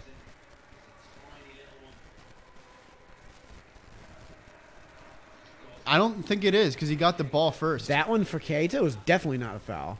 I'm talking about the one from Bravo. Oh, okay.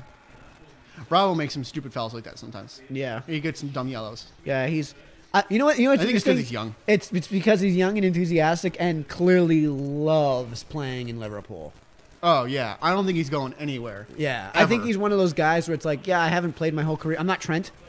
Who is about to come on? Yeah. Oh, that's kind of cool. I mean, I was coming off, though. Dude, it's going to be 1 for 1. It's going to be 1 for 1? Of course it's going to be Milner. I mean, I wouldn't. I mean, they could take off Keita.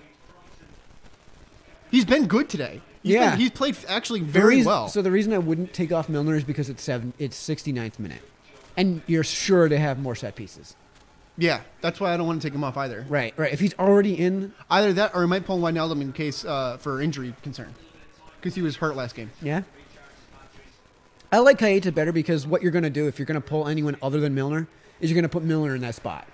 Now, see, this is the 80s. This drop ball here would be contested. And this drop ball, they're like putting each other's hands on each other's chest and headbutting each other, right? Yeah. Right? As they go for the ball. So there was an injury, drop ball. Liverpool didn't bother to defend it. It went to the keeper. The keeper had it in his hands. Yeah.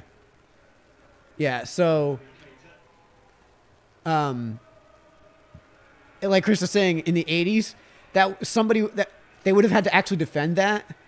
Like, Liverpool wouldn't have been cool enough and gracious enough to just give them the ball back right in their own 18.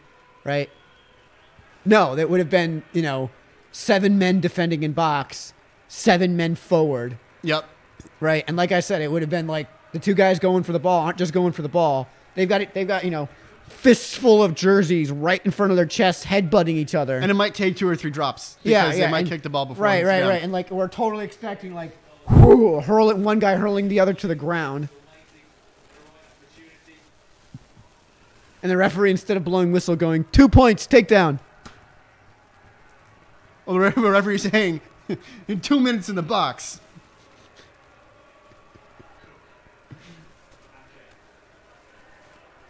By the way, I love that. Like, in hockey, and there's a foul like that, you don't get yellow carded, you don't get sent off. You just cool yourself for 2, 3, or 5 minutes, depending on the severity. And if the other team scores, you're back in. Oh, that's new rules. That's new rules. It didn't used to be that way. Oh, I know. But I'm saying, like, now, if the other team scores, you're back in. So you could punch a dude in the face. Yeah. Well, that's fighting, so you get 5 minutes. So yeah, so I'm saying you get 5 minutes, and then the 30 seconds in, the other team scores, you're back in. Yeah, and the new rules are if you're just like doing nothing but fighting, they'll just throw you out. Well, there's that one dude in the whatever league that the Trashers used to be in, the local hockey team. Oh yeah, my God, who got ejected from so many games that he was banned from the league. Yeah, in hockey. In hockey. Yeah, so. We live in a pretty small community, right? The big city in town is Danbury. Population today, 90,000 roughly. Ish. Yeah. Right? And back then, what, like 85? Something like that. 80, 85. Danbury hasn't really ballooned in population. Yeah. So the only professional sports team in our area we ever had was this super Bush League pro hockey team. Yeah, by the way, they're named the Trashers because a company named Waste Management owned them. Yeah. I wonder what that is. And it was maybe a front for the mafia. It was so obviously a front for the mafia. What they were doing is laundering money. They were obviously laundering money to the point where the boss, who is now in jail, for laundering money. Yeah, for all kinds of RICO violations. Oh right? My God, yeah. The boss put the team's ownership in his 17-year-old son's name. Yeah. Who then said, fine, if you're going to put in my name, I'm going to be the boss. Yeah. And then he went and bought out like everybody. They even brought out Gretzky's brother. Yeah. So they could have Brett Gretzky, yeah. Yeah. It was, and they paid him so an exorbitant amount, which so they have salary caps in that league. So the way they got around the salary cap is they'd give their wives a no-show job for like $400,000 a year to not even show up to their office. Yeah. Yeah. And then the league cracked down on that. And the best thing is that this was a 3,500 seat arena. 3,500 seat arena. Sold out every game was sold out. Okay. Jam-packed and rock. And dude, this is the most fun sporting event I've ever gone to. Every time we went to a Trashers game. Yeah, I mean they've been disbanded because of how many rules and violations they had. Well, no, what happened was because of the RICO violations, because this mob boss, we'll call it that because that's what Gambino was a mob boss. I mean, his name is Gambino too. Right? Like that's a known. Right? Like it was well known that this guy used to send in thugs to burn other trash companies' trucks on the road to the ground. Right? Yeah. And also, you know the best roll-off? Yeah. Well, they used to do trash pickup. Yeah. And until a big thug came into their office with a baseball bat, smashed their desk and said, don't pick up anymore. Yeah. You're only allowed to do roll-off. Yeah. So the trash industry in this area is nothing but mafia. And what happened was there was all of these RICO violations, and Gambino is as far as I know, only just got out of jail last year. And this is 15 years ago that we're talking. And so his sentence, is going to be 30 to 40 years, right? For RICO violations. And no murder necessarily, because it's tough to prove that, even under RICO. But well, they also had a trash company, so they would literally burn the evidence. Yeah, they would literally burn the evidence. Yeah. So, Watford's up 1-0. Yep. So the reason that the team disbanded is because of all of these RICO violations meant that the Fed actually came in and broke up the team because it was an obvious front. It was. It was an obvious laundering mechanism. It was. And but it was so much fun. Oh, yeah. Oh, the funny thing is, the league lived and died on that team. They did. The whole league lived and died on the league got bought out by another league. Right. The league folded the moment the Trashers folded. Yeah. That moment. Because what was funny is you'd go to these other matches and there'd be 50 people in the seats. Mm-hmm. Right? You'd go to, I think there was another team in like Scranton or something like that maybe. Yeah, there was another team in Scranton. I believe there was another one in Albany. There was one in Virginia Beach. And, you know, they couldn't sell a seat to save their lives. And these games in Danbury were jam-packed and rocking. Yeah. And fucking $2 Molsons, right? Yeah. So keep in mind, in hockey, by the second intermission, by the end of the second intermission, you're supposed to stop serving alcohol. Right. They didn't because they would run out. Right. They would run out before that second intermission was over. It was basically like 2 minutes into that intermission starting. They'd be out of beer because they would sell $2 beers. And the idea was, okay, well, the reason that they don't want you selling beer in the third period is because they don't want people driving home drunk. So in order to sell more beer, what we're going to do is just lower the price, and everybody's going to be so loaded by the end of the second period, it won't matter. Oh, beautiful feed to Salah. Left foot. Oh, hit the crossbar. I think it was a deflection. It might have been saved by the keeper. Yeah. Over the crossbar. But yeah, man, those minor league hockey games were the shit. They were the shit. And dude, the best part was that team, the way that his son picked that team was he picked out the guys that were going to fight the most. Yep. He did that on purpose. Yep. Yeah. Because he knew it would draw fans. And dude, the number of times where there would be a face-off after a penalty, right? Face-off after somebody got sent to the penalty box. And they would just throw down gloves and start fighting. Before the puck, the moment the puck hits the ice. They took off Genie for Trent. And the reason why I think the reason why is because of injury. Yeah, and then I'm assuming Milner's going to take a spot. Yep. But yeah, so like when we talk about, you know, in hockey, I went to a hockey game and a fight broke out. Well, if you went to a Trashers game, that's what it was. It was a 60-minute brawl. Oh, Cardiff broke the tie. Hey. 1-0. I wonder if it was an own goal. I wouldn't put it past him. Oh, that game has got to be so embarrassing. Because you could have a 3-2 game and it's just bad. Fulham scored. This is funny. They lost the game earlier this season 2-1, and they scored all 3 goals. Yeah, I remember that.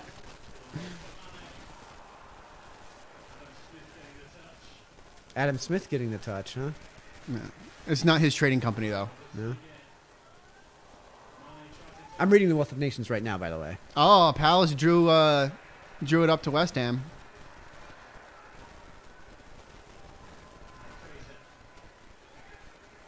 Okay, Trent, watch that guy on the far side, 17 here. Trent, head up, Trent.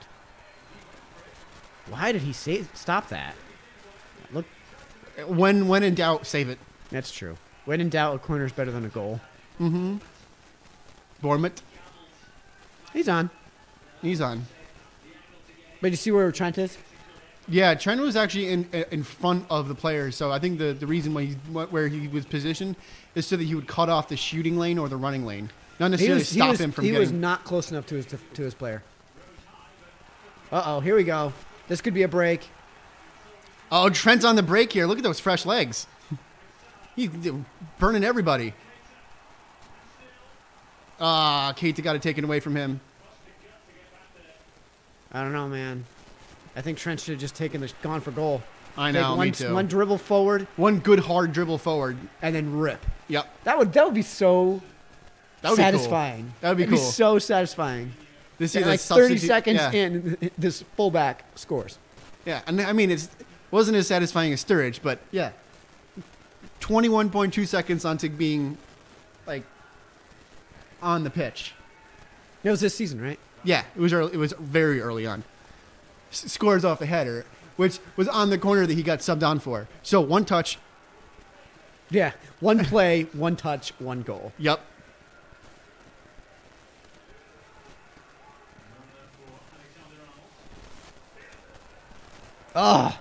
Wins the ball back, gets it right to Salah's feet. Firmino. Keita sails it over the goal. He got too. I think Keita got a little excited. Yeah, he's like, I'm gonna score. I'm gonna score. And sometimes you just need to put the ball in the back of the net to get your feet ready. Like sometimes when you just score one, you'll score 3 or 4 more. It's like me at the bar in college. I'm gonna score. I'm gonna score. I'm gonna score. I'm gonna score. Oh, I'm too drunk. Might as well not try anymore. Zip.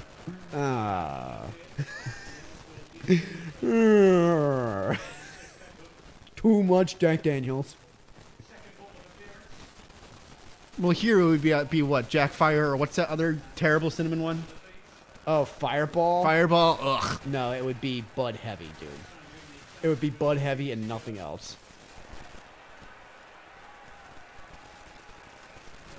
Oh, come on. Milner was open. You way overhit it.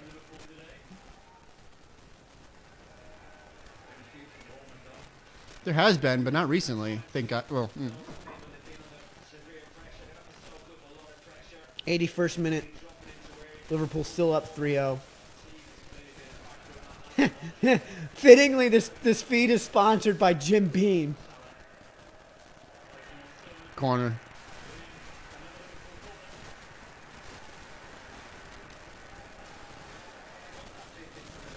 I want to see how Cardiff scored, because it's probably going to be not good. Yeah. We are officially out of things to say about this game. So what are you going to do with the rest of your day? Do I need to ask? Taxes. Oh, interesting. Which is really going to be... Okay, I got 15 minutes to do some Spiro. No, if I get started on that, I won't stop. Go on. Yep. Go on. I'm going to catch a dragon. Dan. You know I'm Randy, right?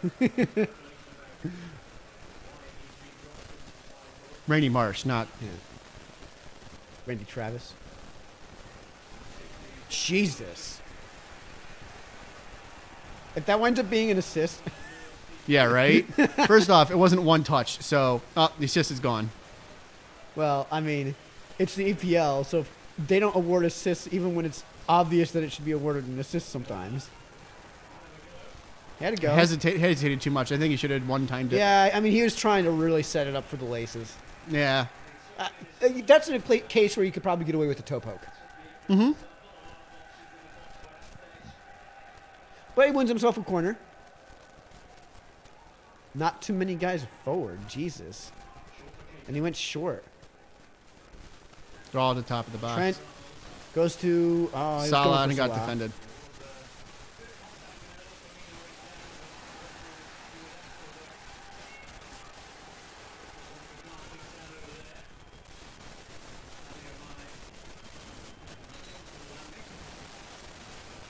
I think the referee's just having a talking to with some of the players. Yeah, there's too much pushing and shoving. The two of these two guys were clearly like going the hell at it. Yeah, and Mane was clearly trying to shield the ball so that it would be a red throw. Yeah, it may have been an improper shield, but King and then threw him down, and it's like, ooh, yeah, kick is good, 3 points. Yeah, look, it's 3-0. Yep. Liverpool up 6. Liverpool 6, Bournemouth 0. So when how do you read a scoreline in England? Because it will read in England, Liverpool 3, 0 Bournemouth. Do you say it's Liverpool 3, 0 Bournemouth, or do you say it like we say it, Liverpool 3, Bournemouth 0? I think you just say Liverpool 3, Bournemouth 0. So why the hell would you not just, right? Like, I don't know. You make no sense, England. You drive on the wrong side of the road. Your teeth are horrible. Your food is terrible. Your women are ugly. Your women are ugly.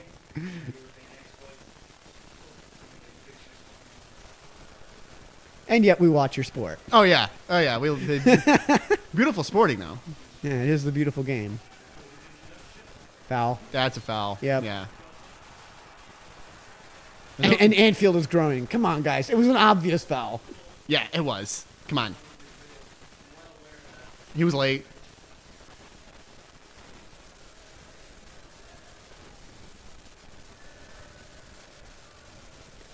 Well, 85th minute. I think we're pretty much just waiting out the clock at this point. Klopp has used one sub. Yeah. To get Trent on for Genie. And we're losing our feed. feed. Oh, here we go.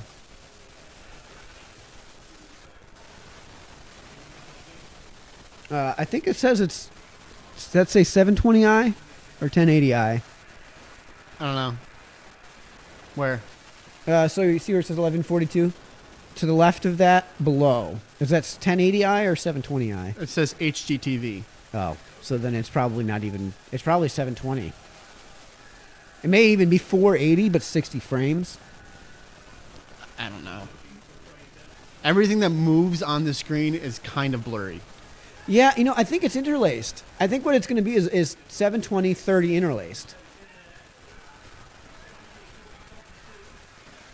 So you know the difference between progressive and interlaced? Progressive, you're taking a picture. Mm-hmm. Right? So each frame is like its own picture. Interlaced is not really like that. It's taking like a blur. Mm-hmm. So each frame is like 2 frames put together. That's why if you ever pause, freeze frame on like a VCR, it looks like weird. It's got those lines going through it and it's like zigzag. Yeah. That's also why when you see like on feeds like this, like the live feed itself at normal speed is fine, but the moment you start to go to slow-mo, it's like, what? It's blurry. Yeah, like you can't make out players.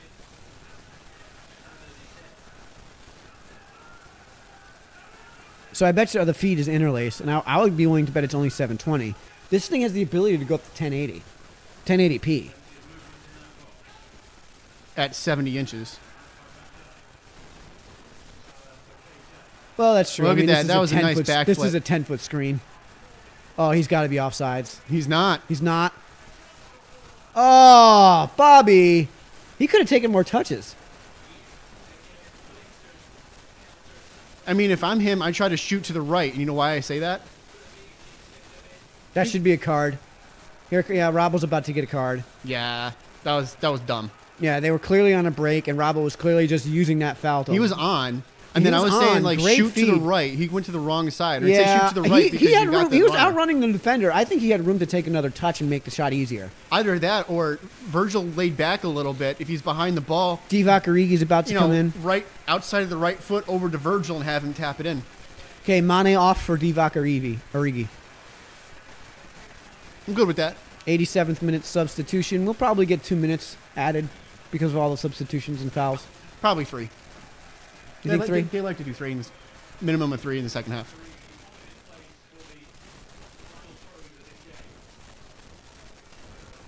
Throws, spelled in this case Throes.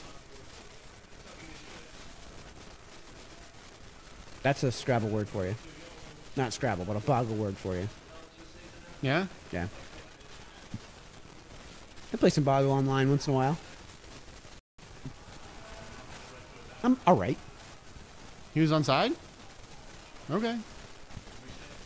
The stadium got quiet. You know you're going to start hearing whistles as soon as that 90 shows. Oh, yeah. From the fans. Yeah. I mean, I got to love you English fans. Like, you guys are the saltiest bastards. Yeah. On the face of the earth. Every match I've seen where somebody goes down easy or somebody hurts somebody, there's always booing of that player if there's right. player. If your team gets called for a foul, no matter how obviously a foul it was, oh!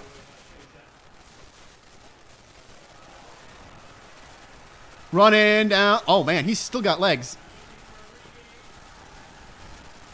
Come on, Firmino's got to clean that up. I think Firmino overran it. I don't know. Divock was clearly tripping over the ball, and Firmino just kind of like sat there.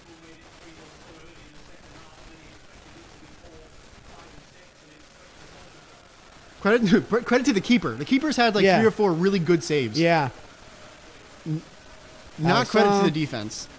Oh no, this defense has looked like Swiss cheese. Holes everywhere. Yeah, it looks like the Giants' defense. The Giants' offensive line. You know the Giants had the lead in the 4th in 12 games last year. Do you know that Eli Manning had the second most sacks of anyone in league, and behind Deshaun Watson, by the way. Yeah. So we need a running quarterback so he doesn't get sacked as many times. Come on, here we go, Trent. Tee it up. Come on, Trent. Come on. Oh. Another good save. Great save. But Baruch? I don't know how to pronounce his name. Yeah. Yeah, he is right to take the effort on himself. I don't know if I don't know. I mean, well defended, not well defended, well kept. I think he could have done it without taking the set, you know, the set touch.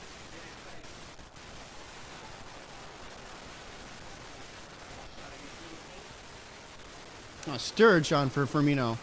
Sturridge on for Firmino, okay. Or Firmino. Yeah. Oh, red throw. Nice job, Matip. Bobby had a good game. Yeah. Bobby had a really good game. He had an assist. He had a beautiful assist, some great feats. He had 3 or 4 shots. Couple of them on goal. It's interesting that he's not scoring as much as he once was. Yeah. I think that's just a result of him setting more guys up and being in a more set-up position. Because Liverpool last year were winning games and scoring goals off the wing. And I think what teams have realized is that you've got to shut down the wing. So instead of getting goals from the wing as much as they were last year, they're going to have to get some from the middle of the pitch. Mm-hmm. And the only player really who's got the talent to do that, to set that up, is Firmino. To set it up from the middle, yeah. Yeah. So that's probably why he's not scoring as many goals, because he's the one setting them up. Yeah. Because the other 2 good setup players play wide. Yeah, I mean, I could see Milner being that guy, but he's just not. He plays wide. Yeah. Deciding to play on. Oh, Solanke just wide. Great rip from about 25 yards out.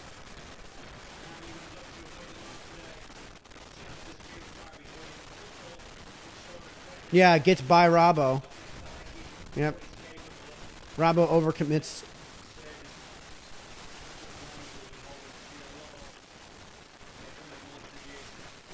Holy crap, 4 minutes have added. Yeah.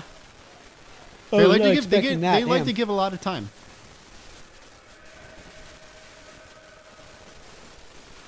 Great feed from Salah to Trent. Trent puts one up. Oh, headed away. Not quite enough on that ball to get it over the defender. Because it looked like it was Mane, Debbie Keita. Well, Keita's actually been playing more of a back position. He's been playing more holding with Fabinho. Well, he's forward now. Oh, no, that was Sturridge. That's why. Sturridge was open for the header. He just couldn't. Trent couldn't quite get it over the defender. Yeah. I mean, Sturridge should be playing the traditional 9. Really, really high. That'd be your traditional 10. Or traditional 10, then. Yeah. Well, in a staggered 4-4-2 would be your traditional 11, would be your lead striker. In the Brazilian style, which is what Liverpool has been playing for a couple of years now, it's 10. Yeah. The middle of the 3. Forward 3. Is that Divock chasing it down? Keita. Divock's got the fluffy hair. Yeah. And again, Liverpool are now singing. It's a 93rd minute, and they're up 3-0, and that's when they're first starting to sing, which is appropriate. Yeah, this Liverpool fans. This is when it's appropriate to sing a song. You're not going to lose. 1 minute to play. You're getting your 3. You're getting your 3 slaughtering. points.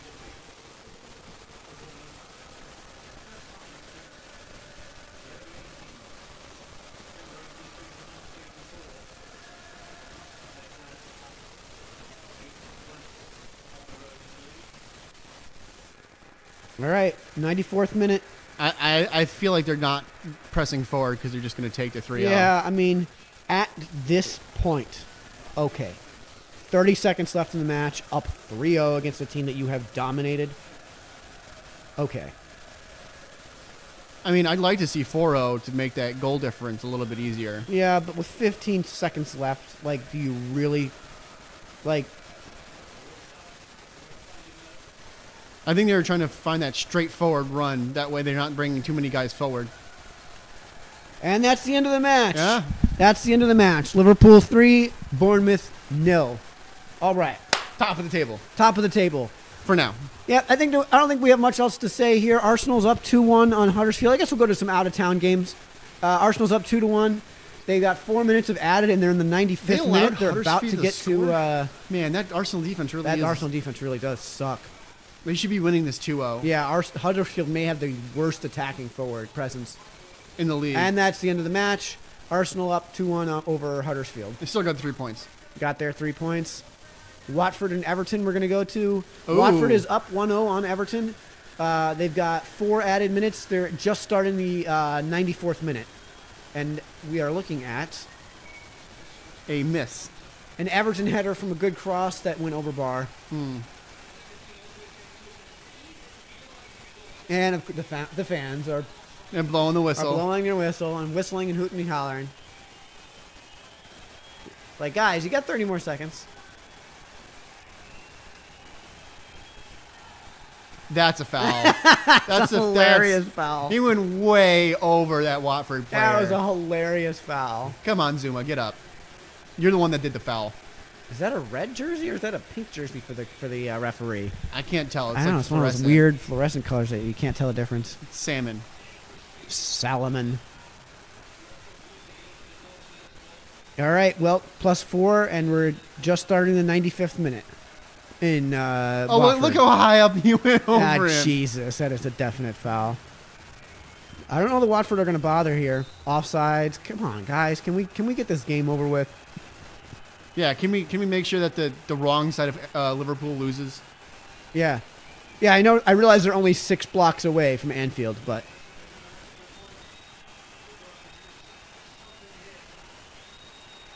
that should do it. You would think. And that's it. Watford win at home against Everton, 1-0. Southampton and Cardiff, wow. 2-1. 2-1. The last time they flashed a score for that, it was 1-0. Wow. Cardiff now out of the relegation zone. Okay, so we had... 2 stoppage time goals. 2 stoppage time goals. Cardiff. Sol Bamba, the guy that I want to buy in the offseason. Sol Bamba, 69th minute. We had a goal from... Okay, so just the other out-of-town scores are Palace drew at home to West Ham 1-1. And Brighton and Hove Albion take on Burnley at home at 12:30. That's in who cares? 40 minutes. I'm not staying for that. I am not staying for that either. Well, you know what? In that case, thanks for joining us, folks. Until the next time, this has been Mike and Chris, 2 Americans Watching Footy, signing off.